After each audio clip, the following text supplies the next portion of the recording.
Welcome, welcome, welcome. Listen, today we are going to be talking about YouTube. What you need to do in 2026 to grow your YouTube to levels that you could never imagine. Let's get into it. What's up, y'all? How y'all doing? How y'all doing? Sorry, I'm a couple minutes late. It was the first day my kids are back to school.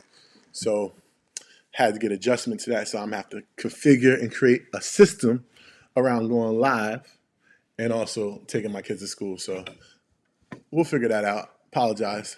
But yeah, today I want to talk about YouTube. So what I'm doing today is the information, like what I'm doing this month, this is the information I get and I analyze the things that we're doing on YouTube for Earn Your Leisure. Like if you watched Market Mondays last night, we created a whole entire new layout, and it's super fire. So now I know that's what people want. So I see the engagement. We had the most like viewers consecutively for the past, like it hasn't been like that in what few months. And it could just be a new year. It doesn't necessarily have to be the design, but then I look at the comments and I see how much people appreciate the design. And I think when people are building stuff, they're worrying so much about like the aesthetics, where the more important thing about the YouTube on Earn Your Leisure Market Mondays, it wasn't really the aesthetics, it was the information being displayed the most efficient way. Like you have a topic countdown, right? So you know what we're talking about. What we're talking about. You have an active topic, so whatever topic they're on, it shows you up there and it shows you here, right? So you kind of can guide the conversation, right? Then you had two big windows of each person, one on EYL, one on EN. Cool. And the bottom, it was the ticker. So it was not more, it wasn't about the aesthetics, which people, want to do graphics and have things moving and going crazy. It was the information being displayed the most effective way. And that's one thing that I try to tell people. People try to want so many effects, want these text to pop out. That's cool, but focus on the context. That's been my message for a really long time, the context. If you can deliver the information in a way that people are going to be able to receive it and execute on it, that is where you're going to win. So if you want to win in YouTube in 2026, put 2026. Put my year in the comments. This is my year. Put my year. Let's go. All right, cool. So I'm going to do this. I'm going to show you guys this presentation. Oh, I had to get my Starbucks. They need to send me a check. I'm going to show you this presentation that I've done 2 times, right? I've done it on stages 2 times, and I've tweaked it a little bit as well because I'm looking with changes. And after these 30 days on YouTube, I'm going to actually get so much more information about how to grow your YouTube exponentially, in 2026. But the strategies that were really cool back then are not as popular today. So let's break it down. Let's get into it, and let's make this happen. I changed my this is what I'm gonna do. I'm playing with stuff. You know what I'm saying? I'm playing with stuff. I told you guys. I said in the beginning. I said you're gonna look and see how I speak to you guys, how it looks, how efficient everything's running from day 1 all the way to day 30. So what you're gonna see is you're gonna see things being added, me talking about different things. Like in my mind, hold on, let me just go back to this while I'm talking. In my mind, like I want to create, and y'all can take this, listen, because I just know how great I am. But I want to create a current events platform on business, but how to grow in business. Like that, and that could be just, talking about businesses. Like it's so many businesses failing, and we could like pull back the layers on all these businesses that's failing and see where they went wrong. And that could be a lesson for you guys, right? So like, what's the last business that just went out of business, or the firings? Like really pull back the layer on, is it really AI? Is it really robots? Like let's pull back the layers and see what's their gross profit, what's their margins, How were they overemployed? Did they hire a lot more people in the pandemic and never let them go? Like, it's just so many things. So I want to, like, create something where you can literally understand how to effectively run your business and be successful, and not be one of those companies that's going out of business. Or it could be the opposite. How Palantir is like 10,000% up, right? They have the craziest technology, right? So they have a moat where they literally can do something that no one else can do, right? So if you can be what's your moat? Like, why would people use you and not the competitor, right? These are things that you got to think about when you create a YouTube, right? I'm going to come to your page and I want to get something that I don't get from nobody else, right? My authenticity is pretty cool, right? I'm a really authentic person. I'm humor, right? But I love technology, I love business, and I love helping people. Now, if I can give that off in my videos, I think it would really come off really well with people, and people would most likely, want to subscribe to me, because I'm a person that have a lot of friends, right? I have a lot of people that I talk to and I'm cool with, right? Why? Because I think I'm a cool guy. Now, if I could be the cool guy on YouTube, that's going to do it. So that's what you got to think. What are you in your real life, and how can you take your real life and put it online and transfer it to your audience of online people? So that's kind of something you got to think about too. I do see people that are who they are offline totally different from online. Now, that's cool. I'm not a fan of that. I'm not a fan of that, but you got to do what you got to do, right? If you want to be a character, you can be a character. I'm a real guy. You gonna get what you're gonna get. You know what I'm saying? So let's get into it. YouTube Launch Playbook. This is a playbook that will be downloadable. You can download it. It'll be a link in the description after this live's over. You can also download the video. I'm gonna get a link. You download the video, download the YouTube Launch Book, and all that stuff. And I even give a discount. So I give a discount for the business engine if you want to. So listen, I help you out. Okay, so we gotta get. All right, let's see. We want to get to this. All right, y'all can see that all right. I hope you guys can see it. My screen isn't working up here. So the YouTube is changing, right? YouTube's changing. Believe it or not, people watch YouTube more than they watch Netflix. Let me break that down a little bit more. People watch YouTube more than they watch Netflix.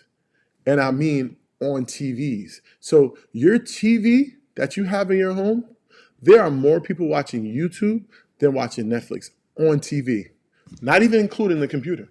Not even including the mobile device. People watch YouTube more on the TV than Netflix.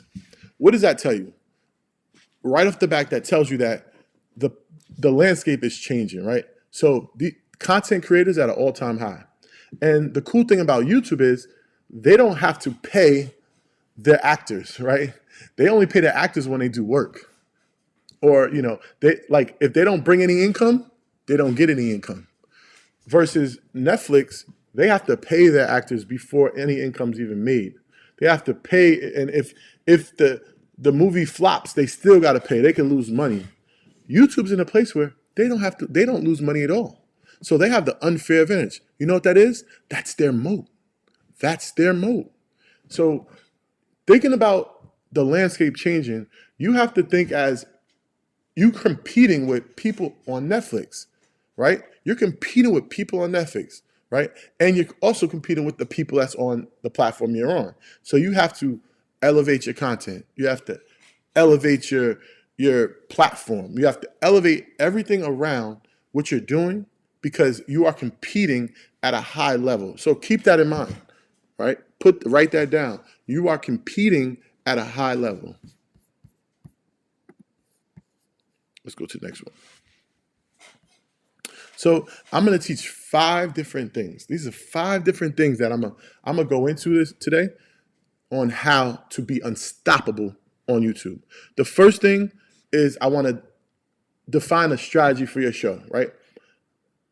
Which way are you going to go, right? What lane are you going to take, right? What road you going to go on, right? That's the first thing. The second thing is creating a series format, right?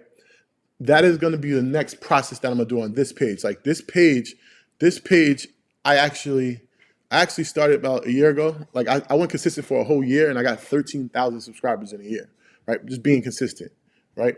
Now, some may think that's not a lot. Some may think it's a lot, but it's 13,000 people that are following or subscribed to my YouTube. And it was a strategy. It was a strategy and all these different things that I had to do, being consistent, was able to do that. Now, what I did in 2023, 2024, well, I can't do that today. It's totally different, teaching totally different things. So the next phase, this first phase I'm doing was going live for 30 days, right? Every weekday for the whole month of January. And then the next phase I'm gonna do series. You'll see it. Now, quality that matters first, right? Like I was saying in the beginning, you want to put effects, you want to put graphics, you want to have moving things and this, and we're going to break that down. We're going to break that down for you. The fourth thing is creating that ecosystem. When you look at Market Mondays, when you look at Earn Your Leisure, we have an amazing ecosystem. We can bring anything to our platform and have an audience ready to consume that thing that we put on our platform. It's an ecosystem already built in. How do we create an ecosystem for you? That's what we want to talk about. And the last thing is selling, right? I think we are all scared to sell. We are all scared to sell. I'm going to break it down on how easy it is to sell without selling. All right, let's go to the next slide. I like this format. I like I'm bigger screen. I might have the perspective, but I like that. I actually like that. So that might keep going. Every quest needs a hero and an enemy, right? So when we started Earn Your Leisure, and Troy and Rashad was the main character, right? They were the only people seen on the show for the first 6 or 7 episodes. And then, we got a lot of requests to have guests on. And, Troy is a really amazing researcher, and that's why it shows when he's become so successful in investing, because he researches when you say pull back the layers, he pull back the layers, but he's been doing it his whole life in school and all. So he's been good at that, right? And then, Rashad is a good communicator. So Troy was getting the information, Rashad was kind of giving the information in a way that we could understand. And that was the show, right? But I think people wanted more diversity of content, more complex, different. They wanted to hear about different things, and people started to ask, bring a guest on. I think it was episode 12. I'm not sure, right? And that opened up the gates to not having a main character, and the guest became the main character, right? Because they come for EYL episodes. They come for that particular guest at that on that episode, versus Market Mondays. They come for Troy, Rashad, and Ian. Now, these are lessons that you got to learn, right? Create a main character. If it's going to be you, if it's going to be an AI agent, if it's going to be this, it has to be somebody that people fall in love with and that they're going to come to every single week or anytime you drop something. So that's very important. Write that down. The enemy. What is the problem you're going to be solving? Is it going to be a solution you're going after? Is it going to be a problem you're going after? Who's the enemy? Pick one enemy. Like if I want to make a YouTube on helping creators monetize their audience, that's my enemy. My enemy is monetizing an audience for creators. I simply make it as simple as possible, direct as possible, and as narrow as possible. Create that enemy. Write that down. And the transformation. If I'm making a YouTube page on helping creators monetize their audience, my transformation is having a creator where they have hundreds and hundreds and hundreds of thousands of followers and hundreds and hundreds of thousands of views, and they're not making any money. I want to transform them to having hundreds and hundreds and hundreds of thousands of viewers and making money on those views. So that is the transformation. So write these 3 things down, because that is the first part. That's your strategy, right? Are you, and another thing is, what is it you're doing it for, right? Are you doing it for money? Are you doing it for leads? All right, get an idea on what you're doing it for. That's really important too. Like, do you want more followers? Do you want more subscribers? Do you want to be famous? Do you want a plaque? Somewhere over here. Number 2, the rhythm of creating. So this month, I am creating a rhythm. Now, I can create momentum, right? This can create me momentum. I see a lot of creators, they get momentum and they shut it down. They shut it down. You worked hard, you prayed for times like this, and you're posting on a weekly basis, you're doing all the things you said you wanted to do, and then you just let it go. So,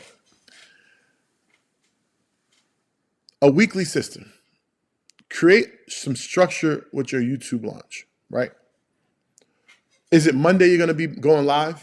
Is it Wednesday you're going to be talking about content creators? Is it Friday you're going to be talking about monetization? Create a system, a weekly system that you can follow and that people can also follow. Like I tell you, I'm going live every day at 9 a.m. Now, I might have a couple of followers now, right? Of viewers now live. But by the time 30 days come, like I haven't even marketed it yet. But by the time 30 days come, what does that look like, right? Because I'm starting to create repetition with myself, but also with my audience. So create repetition, right? It's 2026, and people say they can't get ideas. I can't create on a daily basis. There's no way I could do it. Like, I'm gonna run out of ideas.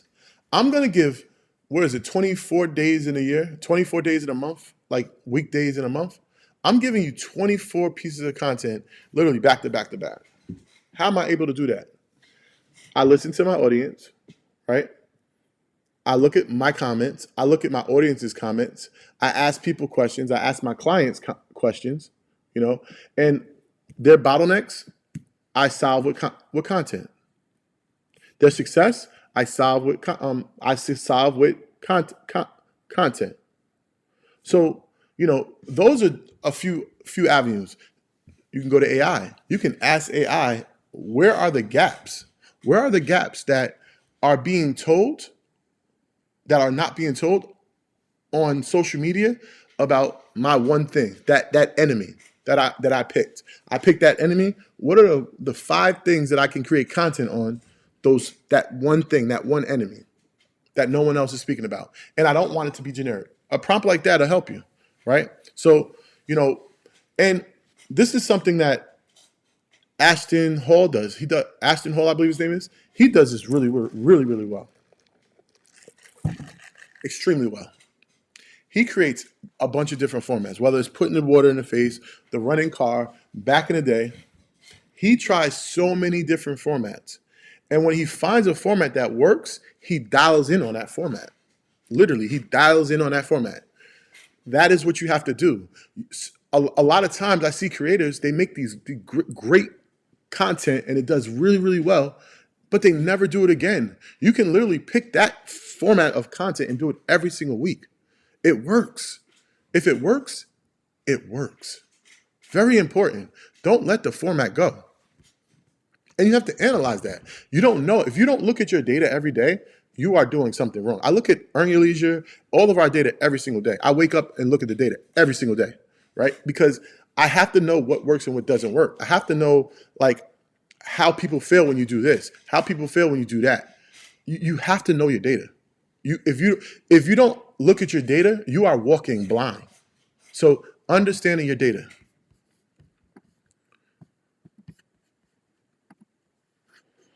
Quality, quality, quality. So now most people say that, they don't have money, they don't have cameras. Listen, the iPhone is the best, right? So we're gonna get that in the bud. But let me tell you the first thing, right? This is the order in this is the order in what quality works. What's the most important thing? The order in what's the most important thing? Audio. If my audio sounds bad, you are not going to listen. And that goes for right now. If my audio, like my mic's not hooked up, but my MacBook it picks up pretty good audio. But if it doesn't sound good, you're not going to listen. For instance, I recorded yesterday and I realized that my mic wasn't hooked up. What you think I did? I pulled that episode down and fixed my audio because we have tools now. Back in the day, that would have been really hard. I literally put it in Adobe Podcast, and that's a whole gem in itself. But I took the episode down, I fixed the audio, and then I reposted it because audio is the most important thing. People will keep scrolling if the audio is bad. You've watched something before that was terrible quality, but the audio was good. You can understand it, you can hear it, and you watched it because the audio was good. So that's number one. Number two, if you're talking about nothing, you're gonna get nothing results. So if you're talking about nothing, you're not giving people a reason to watch you, you're gonna get zero results. So the context of what you're talking about, like if you're telling me about something, if you're explaining something, if you're entertaining me, whatever that thing you picked that you want to make people laugh, you want to make money, whatever that thing you picked in the beginning of your strategy, you have to perceive that, or you have to give that to the people of your audience. If you don't, then people are not going to stay. So if I'm talking about YouTube and this information is not beneficial to you, or you can't follow this information, then why are you going to stay? So the context of what you're talking about has to be at a different level. Number three, editing. People focus on the graphics. People focus on the transitions. People focus on the effects. Focus on the story. Make sure everything flows together. That's the most important thing. All that other we have probably the least best quality, but the best context. That's how important. We don't have all those different effects. We keep our content very simple and very consumable because that's more important than all these other things flying around. So focus on the simplicity of the editing. You can add stuff later and try new things, but get the story-driven, proven episode first. And then B-roll. Generic B-roll was pretty good, last year. But with sites like Hedra and all these different Soro and all that, you no longer have to use generic content, B-roll. So when I mean B-roll is if I'm speaking right now and I'm talking about going to the gym and somebody's going into the gym, that's B-roll. That clip would be B-roll. So instead of me putting a generic person walking into a gym, I can do AI, go get AI and literally put my face on that person, make it look like me and me walking into the gym. Now I have content that is it's identifies me. It's not just some random person, and it's literally doing what I'm talking about. So that's the type of B-roll you need to put into your videos. If it's someone in the city partying, put you in the city. Or if you're talking about someone else, put that person in the city partying with Hedra, Soro, all those different apps. So you have access to so many tools now that you don't need generic B-roll. All right. Wow, we're going long today.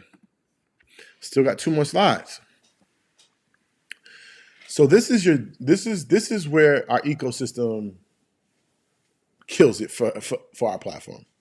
We've probably never ever in the history of Earn Your Leisure Life made videos just to post.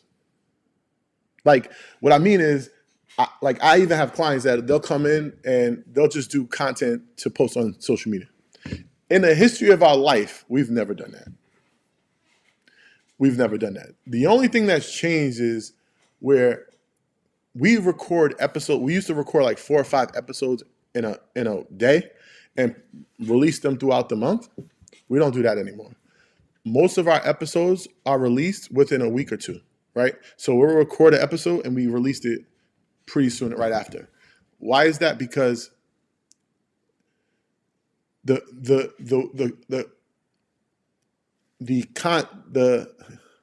what is it? I'm losing my mind. The times have changed. Let's just simplify it. The times have changed, right? And the competition has changed. And technology is moving at an all-time pace. It's going way too fast. And news way too fast. The only thing that's been talked about still was the guy Kurt, the Charles Kirk guy, like he was talked about. And then Kansas went to go meet with them. She talked about it 2 more times, and now she don't talk about it no more. She's been gone. So I don't know what that was about. But like, I think he's alive. Just as a sidebar, I think he's alive. So I think they finally told her, like, yo, he's alive. We're trying to save his life. Chill out. So the only thing, like the most important thing is being relevant to the time. And if you're recording a lot of content at one sitting and then releasing it through the months, which used to be amazing. It used to be great. But you got to create a weekly format. So when I say weekly format, record whatever you recorded this week, get it out the week of or the following week. Don't do the batch recording. That's just too. It's not going to work in 2026. But what we do though is we take this one long form of content. It'll be an episode. It'll be Market Mondays. It'll be Blackout. It'll be whatever it is, right? We'll take this long form, and then we're creating shorts with it. We're creating Instagram Reels. We're creating LinkedIn posts, newsletters, community posts. Like, so don't focus on just making content on a bunch of content for social, which used to work, right? Focus on being able to make clippable content when you're making an episode. So if I say, you know, those phrase words, those metaphors and things like that, try to get good at that so you can create viral content for all your different platforms. Got me? All right, cool. Put in the comments, what have you picked up so far? Put in the comments, what have you picked up? My brain just woke up, so forgive me when the word dropping. But put in the comments, what have you learned so far? All right, let's go. Let's keep it rolling. We almost done. So these are 2 things that going to help you grow your channel massively. The first is going live once a month. Now, I'm going live 24 days in this month, right? You're going to notice that my views are going to go from 40, 50 to probably 1,000. So that may not seem like a lot, right? 1,000 views by the end of the month. But if it's money, if I gave you $1 and you turned it into $1,000, that's 1,000%, right? So if I got 50 views today and I get 1,000 views, that's a 20x in 1 month. So I am working on 20x in my YouTube growth in 1 month. That is pretty impressive. That's how you got to look at it. Break it down to the numbers. And that's how I'm looking at it. That's why I'm not mad if it's 50 views, because I know it's going to be at the end of the month. I'm looking at the percentage, the growth percentage. How can we take it from here to here? What is the percentage? For you guys, focus on the percentage. Don't look at the number. Look at what it was yesterday and what it is tomorrow, and what's that percentage, all right? Go live once a month. That's one thing you have to commit to me today. Number 2, thumbnails. Proof-driven designs work the best, right? And I'm trying to get good at my AI prompting, because if you see my thumbnails now, I'm sorry I said trying. I am going to get good and get greater and get better at prompting for what I want, my proof-driven thumbnails. I tell this AI stuff and it just spits out whatever it wants, because the last 3-4 thumbnails have been all AI. Like, I'm trying to create a system. Stop saying trying. I am creating a system. I'm creating a system that is going to allow it to be repeatable. So I can literally create this thing, this system, and give it right to my people in the business engine. Literally. I don't want you to have to hire a thumbnail. I'm gonna have an AI agent for that. I don't want you to hire someone to upload your video. I'm gonna have an agent for that. I don't want you to hire a creative director. I'm gonna have an AI agent for that. Right? I am literally getting the data to create AI agents to be able to do everything for my people. Simple. And that's what I'm doing. I'm literally getting the new data, right? I'm doing it in real time, getting new data. Like, I know I studied the thumbnail hack, right? I studied that. And another hack for thumbnails, if you have old videos that did well, change the title, change the thumbnail, it'll grow, it'll get back into the algorithm. It's another hack. Change the thumbnail, change the title of an old video that did well, it will somehow make it back into the algorithm. These are things that I've tried and it worked. So understanding what to do is so much easier than guessing. I'm doing the guessing, seeing what works and seeing what doesn't work, and then I'm giving it to you. You know what I'm saying? I'm taking the time out. I'm taking the time that you don't have to waste, so you can just do it right away. Where I'm taking 30 days to go live. And so now next month, if this works, right, I'm gonna be talking about it next month because I know it works. But I'm waking up 9 o'clock in the morning. I'm going live every day, right? So I can get the data to say, yes, this works, or this doesn't. You won't hear me talk about it. If it works, you'll hear me talk about it.